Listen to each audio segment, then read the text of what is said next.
จัดไปรอบที่หนึ่งซะก่อนสาวดากี้สามรอบ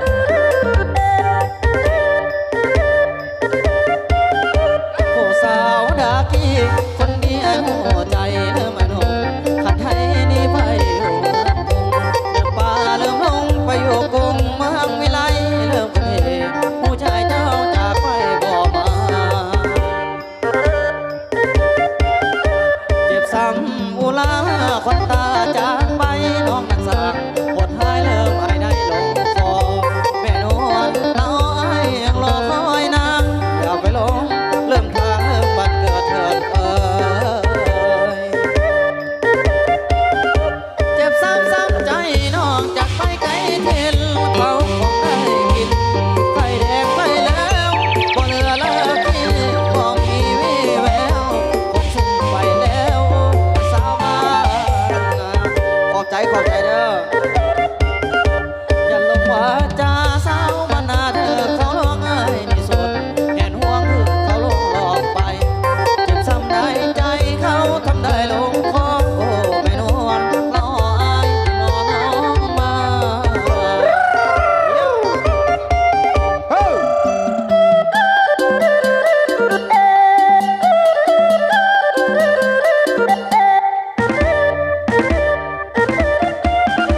ผู้สาวดากี้คนเดียวใจเริ่มอนงขันไทยนี่ไปอยู่เมืองกรุง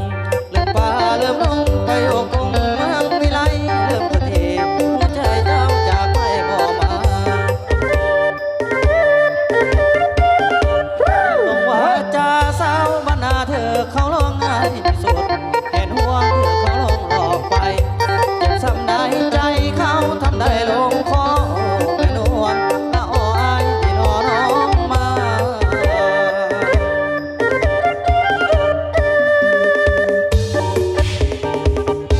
เจ็บซ้ำใจน้องจากไปไกลเทนเขาคงได้กิน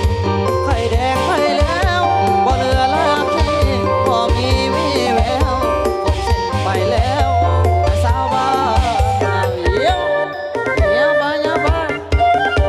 ย่าลงว่าจะสาวบ้านนาเธอเขาลงง่ายที่สุดแห่นห่วงเธอเขาลงหลอกไปเจ็บซ้ำได้ใจเขาทำได้ลงคอโอ้ไม่นวลละอ่ออายนี่รอน้องมา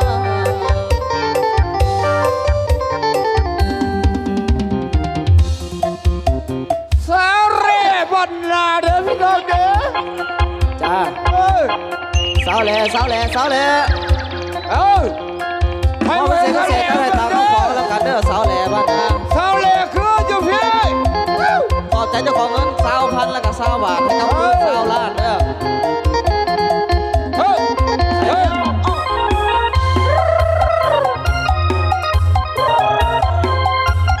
ยกทงพี่น้องยกทง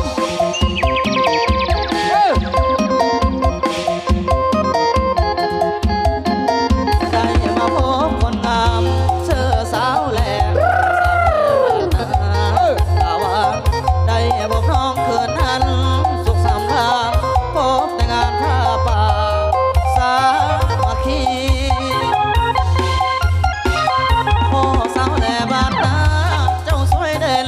ดังพระจันทร์นวลเพ็ญพร้อมเป็นสีอายก็ฝากรักน้องฝากไม่เจโปรดสงสารปลานีและเห็นใจอายจากบ้านนามาหาน้องหวังประคองความหาเป็นสดใสยัดแต่น้องคนดีบ่เห็นใจหรือตีว่ายากจน คนบ่มี อาจจะหาเงินทองมาขอแต่ง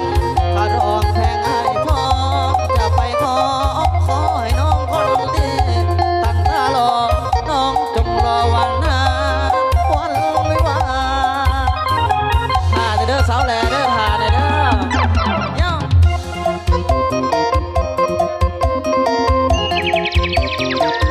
พิเศษลิ้นแหวอ่อนมืออ่อนเด้อพี่น้องเด้อ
บ่ต่อบ่